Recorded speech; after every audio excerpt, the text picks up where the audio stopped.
Hi, it's Michael Quinlan at Table and Vine, and I'm really excited and happy to have Mark Farrell, founder of 10 to 1 Rum, with us virtually here at Table and Vine today, especially here in February, Black History Month, because we believe that talent and ability are not defined by gender or race or any of the other privileged characteristics. So we're really glad to shine a spotlight on Black-owned businesses and Black-led brands at this time. But these are brands, wines, liquors, everything that we sell every day, right? So these are people that are important partners to us all the time. But I'm glad to introduce you to Mark today. So Mark, tell us a little bit about yourself.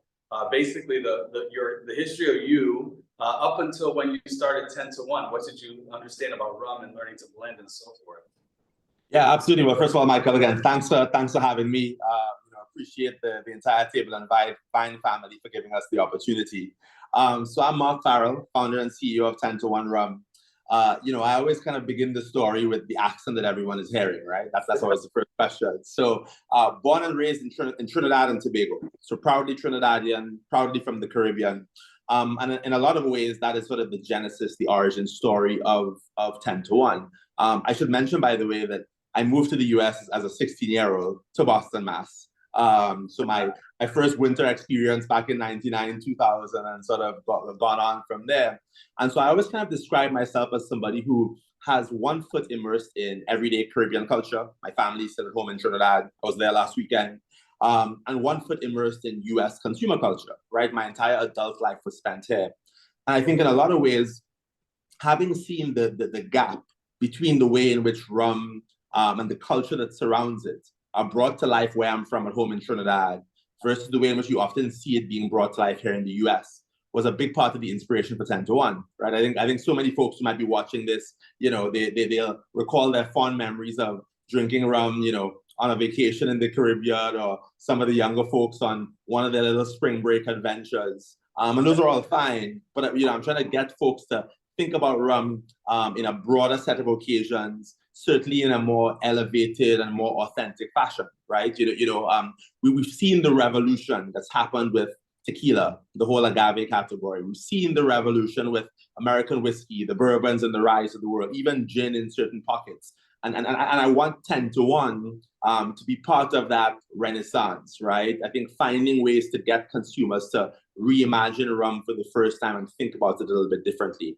Anybody who comes across 10 to 1 at Table and Vine, I wanted to think about this idea of challenging expectations. First, it starts with the quality of the liquid. We're a product-led, product-first company, but it's the beautiful packaging, the stories that we tell, the people that we celebrate, the community that we've put together. They all kind of speak to this idea of really challenging expectations. Oh, that's amazing. I think for us, I think you're right. Rum's a large category, but it's pretty staid in that it's been what it has been traditionally now for a long time. So kind of shaking it up a little bit and seeing someone with ideas of new leadership is really fun, really, really fun.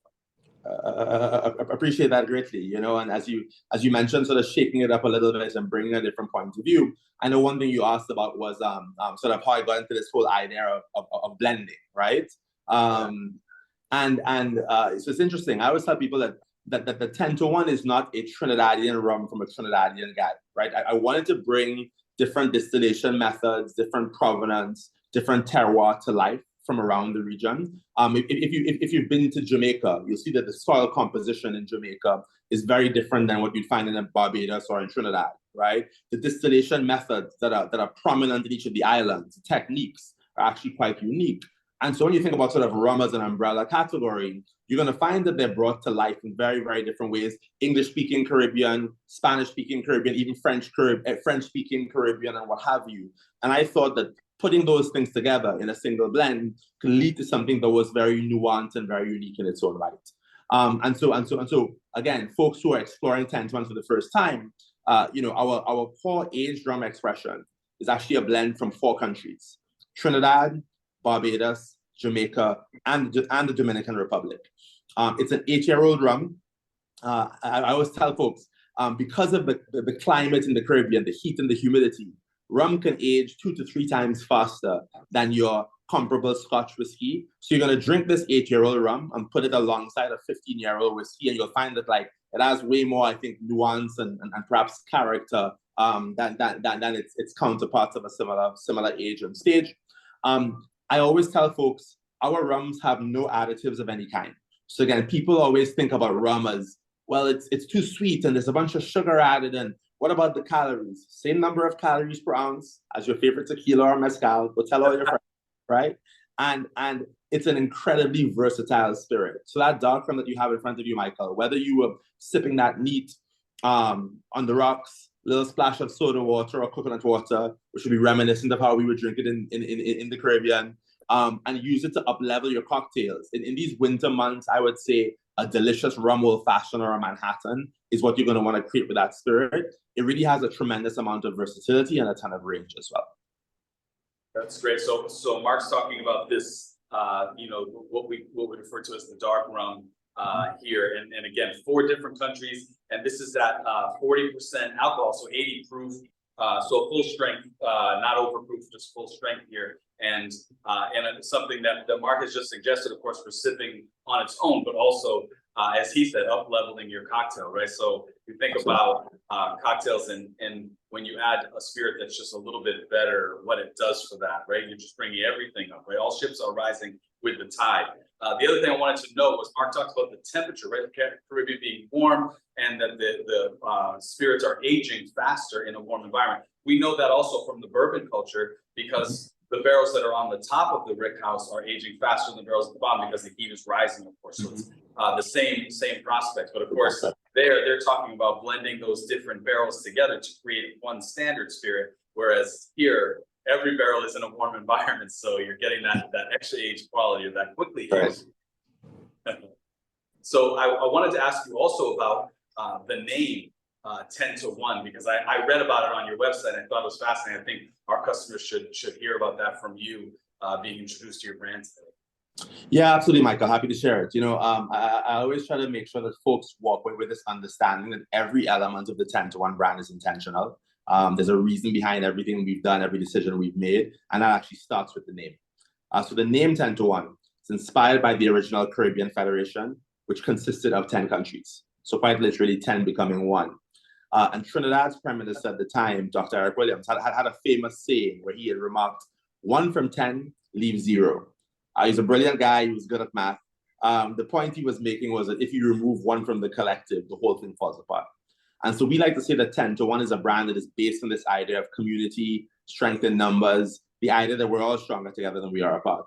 And I always tell people that is not a rum message, it's not a Trinidadian or a Caribbean message. I think it's just a message that hopefully feels very timely and very, very resonant, for sure, in the world that we live in today. So that's kind of the core anchor, the core inspiration story behind 10 to 1. So great. Dr. Eric Williams, not to steal from a very famous Trinidadian fight dog who was labeled himself a Trini gladiator, but Dr. Eric Williams was a great Trini gladiator. He was. Right? He was. Yeah, absolutely was. The guy fighting for his country, but also for the Federation as a whole. So it's just such an amazing story. Absolutely right. Absolutely. So you mentioned this already when you're talking about the dark rum, the aged rum, that it's blended from 4 different countries. Would you tell us a little bit about the white rum too? Absolutely, happy to. So our white rum, I always start by saying the white rum is not the white version of the dark or vice versa. 2 different blends, 2 different intentions, 2 different points of view. So anybody walking into Table and Vine, pick up both of them to give them a try. But the white rum is a blend of Jamaican pot still rum alongside Dominican column still. Why do I mention that? Jamaican rums, for rum nerds like myself, that's how you end up starting a rum company. You love Jamaican rums. They're big, they're bold, they're funky, they're expressive, they're super high proof. They can at times, though, be a little bit alienating for more of your sort of entry-level consumer who's just wading into the category to explore it. I think what 10 to 1 has done, I'm a little biased, but I think what it's done quite masterfully is thread the needle. In that if you were taking the top off of that rum, Michael, you kind of get these really unique notes. Grassy, herbaceous, a little bit of ripe citrus. We have Michelin star restaurants all over the country picking up that rum just off of the nose alone.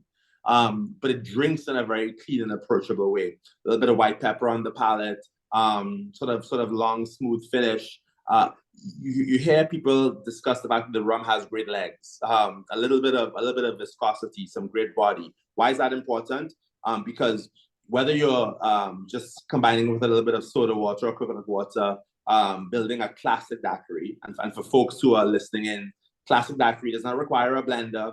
It's just your rum, a little bit of citrus, lime juice, and some simple syrup or agave. The simplest, most elegant cocktail you can create, and it really shines with 10 to 1. So whether you're creating a classic daiquiri, a white rum Negroni, or what we call Caribbean coffee, right? That's like an espresso martini with rum. That blend, that white rum blend, has a ton of range. And also kind of proud to share, Michael, that those two bottles you have sitting in front of you right now, together, 10 to 1 is the most awarded rum in the country today. So folks who are coming in to pick up a bottle or two, I think can walk away pretty confident that there's some pretty exceptional stuff in their basket that they'll be leaving with as well. Yeah, we're so excited to have them on our shelves here in our selection, right? Our offerings, because of what you're talking about, right? High quality, and not just high quality because our buyers have selected it, because you have blended it, but because outside of that, there are people out there, other experts giving awards to these rums because of their really great quality. You were talking about daiquiris, and it's February right now, so it's cold, and it is really cold here today. Yeah. But I have to tell you, that's one of my favorite cocktails. I find myself drinking them fast though. When it's hot, it's so refreshing, right? So easy to drink.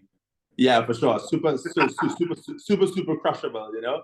And you know, we've done like fall, winter versions of the daiquiri with maybe like a little bit more like more allspice. Some of those like more fall forward, fall to winter forward kinds of notes. But yeah, certainly in this kind of weather, people will tend to lean into more of like the old fashions and the Manhattans. Negroni is also an exceptional one. I think that's probably a good all-weather cocktail you can create.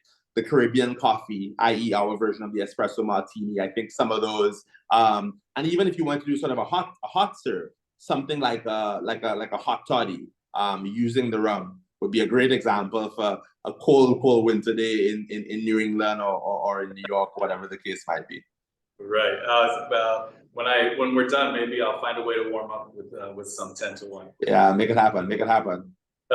I would also just want to mention that the white rum is a little bit higher in alcohol here. Now you're at 90 proof as opposed to the aged rum was only 80 proof. That's just a function of the white rum? That's the style, right? It makes it a little spicier, a little more grip to it. Yeah, I think it's a couple of things there. You know, I mentioned before when I was describing the white rum, this idea of the viscosity in the body. Some of that's correlated with the proof. And so again, I think one challenge you've seen with white rums historically is that there's a little bit of a view that they kind of disappear into the back of a cocktail. People just kind of throw them in there for the alcohol content, but they're not doing much else besides that. Our white rum really kind of, with that higher proof, adds a little bit more of that, again, sort of like body, viscosity, texture, structure to a cocktail that makes a massive difference. I see. That's interesting. We toured a local distillery here that does a really fine job with gin, and they were talking to us about during the distillation process what comes out first and what comes out last, the heads and the tails. You have a similar thing with rum, where kind of the front is really concentrated, and then the end is a little bit harsh, and the middle is what they call the heart. But then they take little bits of each of the heads and tails and blend it to the heart, obviously to increase the production, but also because each of them has an impact on the final product too. Yeah, absolutely. I mean, I think with white rum as an example, any spirit that just kind of comes off of the still, but using like a column still, for example, which is all about sort of separating the liquid. Based on the efficiency of that separation, you're going to see some differentiation between sort of what comes off on the front end, yes, the heads, versus kind of where you end up with the tails. What people decide to do with that may vary a little bit from spirit to spirit, or even within a category from distillery to distillery. But back to, again, sort of, this is not quite heads and tails, but from a taste profile perspective, if you look at Jamaican rums, using that pot distillation method, that kind of grassy, kind of herbaceous note that you get is because imagine the rum not being sort of separated as cleanly from the initial sort of distillate, because it's a less efficient vessel, the pot still, than a column still is. And so you're really kind of bringing some more of that terroir and some more of those kind of vegetal notes along with it. they've made a conscious choice, even though, yes, you could use a column still as you would, for example, in vodka. Vodka, the objective is to have no taste at the end of it. They're trying to separate it as cleanly as possible. Rum, in a lot of ways, actually makes use of that distinction or that inefficiency to great effect when it comes to sort of the craft and the taste profile and the uniqueness that sort of manifests. Interesting. Oh, that's really fascinating, right? Because, well, right, everything's going to have its own unique style, right? In each of the spirits. Absolutely. But I don't want to go any further without talking about the artist series, artist edition you have here. So there's a lot to talk about with this, right? Because you have Devin B. Johnson, the artist, as a partner in the project. So he's created this magnificent label, and you also have created a special blend, for this too. So I feel like this one, we could talk about this one for a while.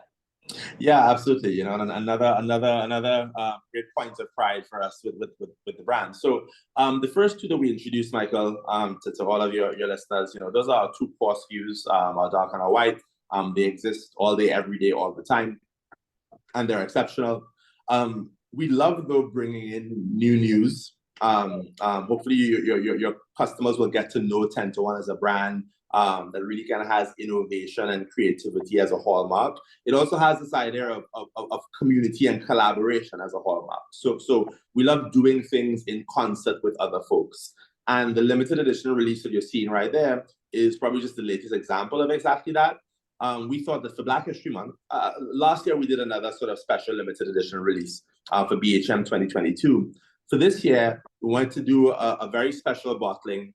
So what you see there is just released, hot off the press, literally kind of hitting shelves as of yesterday and today, featuring an artist, as you mentioned, called Devin B. Johnson, Brooklyn-based young Black artist who's, I think, about to blow up. He's an incredible talent. He commissioned an original work for us called Inner Glow. That's kind of what you're seeing there on the label and on the box. It's this composite, it's a composite image of a number of members of the African diaspora, with this sort of poignant gaze looking forward into the future. Some of the blue tones and hues, I think, are a little bit reminiscent of like sort of that Caribbean energy that's core to the spirit and the DNA of 10 to 1 as a brand. And again, this idea of sort of looking forward optimistically into the future. Thought it felt like a really incredible collaboration to dive into. Thought that the final end product was one that I think a lot of folks would be super excited to collect, yes, but also to enjoy. I want folks to open those bottles and enjoy the rum responsibly in the process. Gotta make sure we mention that. And yes, kind of making this available as a special limited release for Black History Month. Now, this rum is actually, and you mentioned earlier, Michael, when you asked the question about the dark at sort of 80 proof, 40% ABV, and the white at 90 proof. 45% ABV. This one actually sits in the middle. It's at 43%, so 86 proof. It's actually an up-proofed version of our core everyday dark rum. And you're really going to find it accentuate some of those notes of cooked fruit and baking spice and some of the really kind of captivating elements of our core dark rum. This one to me is a really elegant, exceptional sipper. If I was doing anything cocktail with it, I'd probably, again, the rum old fashioned for me is my single favorite. And you kind of build from there. But again, a really, really kind of great compliment to any home back bar that folks out there are looking to curate. Yeah, I saw this. I saw this come off the truck yesterday, and I was like, "Oh my goodness! What? It just catches your eye so much, right? Such a magnificent package." I saw the video on your website too, where Devin's starting with the blue and creating this color, right? And it's just an amazing experience to watch that video. I would encourage any of our customers to check out the 10 to 1 website, go to the artist series, artist edition page, and see that video. It's really amazing. If you like artwork, I think it's just terrific. Awesome. And so I'm excited to have this, limited edition for us as long as we can. But we're trying to sell it as fast as we can too. So exactly. Always Always that tension. Yeah. Cool. Well, Mark, thank you so much. Really so grateful for your time.